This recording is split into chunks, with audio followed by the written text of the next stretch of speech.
Here's the writer's Allman Brother for Friday, May 29th, 2026. It was on this day in 1912 that 15 women were fired from Ladies' Home Journal magazine for dancing the turkey trot during their lunch hour. Their boss, Curtis Mayfield, thought the dance was too scandalous, as it involved lightly whacking your partner's vaginal lips so that they rippled like a turkey waddle, and then squatting with your legs parted and giving birth to a duck, and then a hen, and then a dictionary of the Kama Sutra, then waving a Turkish flag while 2.2 million migrants depart your shores on a harrowing voyage to Greece, and then putting the men back in Turkmenistan by laying him low in tiger water till the yowling of his inner sundress mimics the oxytocic flush of founding a 40-bed maternity ward in Balkanabad. And then kick. It's the birthday of entertainment legend Bob Hope, born Robert Optimism on a ferry boat en route to a whack retreat to Sketch Comedy, Ohio. He was the 12th of 9 children, grew up waving his arms around and allowing various people to attach whatever they wanted to the ends of them: boxing gloves, soda pumps, press badges, prenuptial agreements, presidential hands. Got his start in vaudeville, was unfortunately one of those performers who wore blackface on stage before sanity existed, did a Siamese twins act with Fatty Arbuckle and Patty Hearst, in which they kidnapped her from the stage and shoved her in the trunk of a car she was never heard from again. As Hollywood crested, like the dawn of a gossamer money dime above the hills of Beverly, Hope began his lifelong battle with workaholism, by day shooting shorts and longs, and in the middles, singing and dancing like a dervish whose only drug is angering the vestibular system, by night pushing Tony Awards off the shelves of other people's vestibules on Broadway.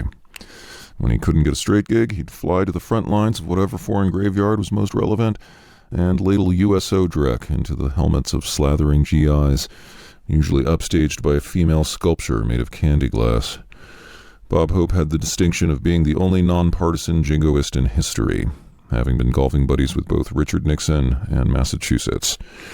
In 1978, on the Mike Douglas Show, he practiced putting with a 2-year-old Tiger Woods, who would later give new meaning to the word putts.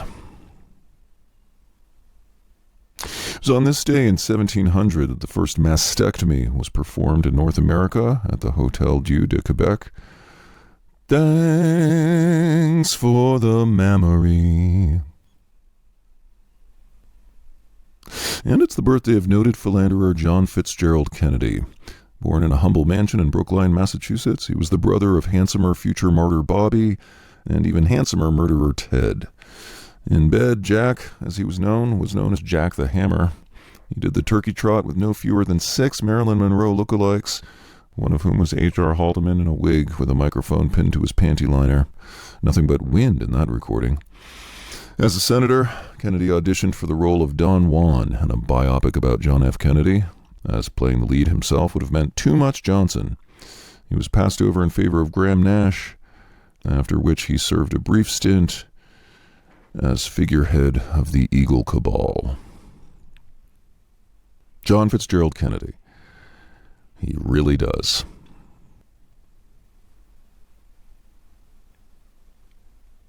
Here's a poem for today by Trace Peterson, entitled Exclusively on Venus. Roses are red, violets are transsexual. Welcome to womanhood. Now get to work, honey. Roses are performative, violets are biological. I have very sensitive breasts, and so do your breasts. Roses are biological. You have the nicest skin. I can't stop kissing you. Let's read more non-dualistic queer theory. Roses are fed up with our binary fetishes. I tricked my doctors and stole all the medication to hide it in a cave and share it with other trans people. Roses have got me, up against the wall, kissing my neck, which is socially constructed to be a super hot, strong feminist neck. Roses are violet, violets are roses. I really like you. I like you, tube. Roses are born this way. Violets have a lesbian streak. Something about your dry sense of humor and our intertwined limbs feels transcendently female. Roses are blue. Violets are violet.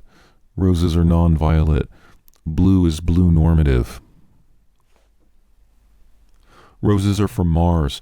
Violets had the whole surgery, setting up camp exclusively on Venus. Roses have gone too far, not to be what girls are made of.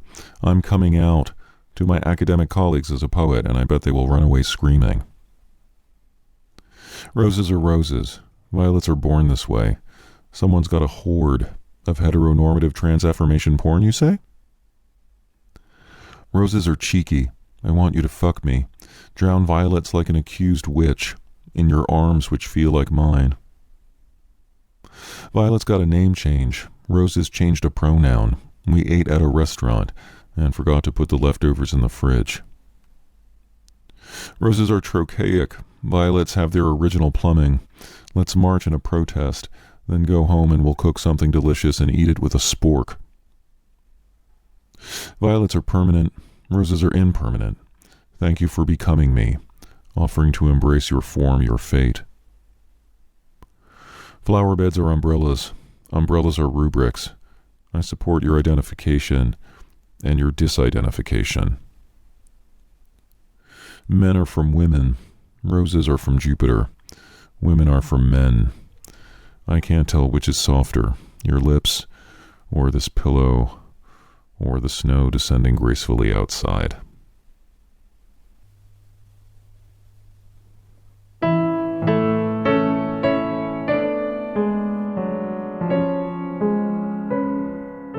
Exclusively on Venus by Trace Peterson, used with permission here on the Writer's Allman Brother, supported by Nematode of Toad Hall, now showing inside your large intestine in the year 1929. Until next week, be well, sell your house, and burn it down.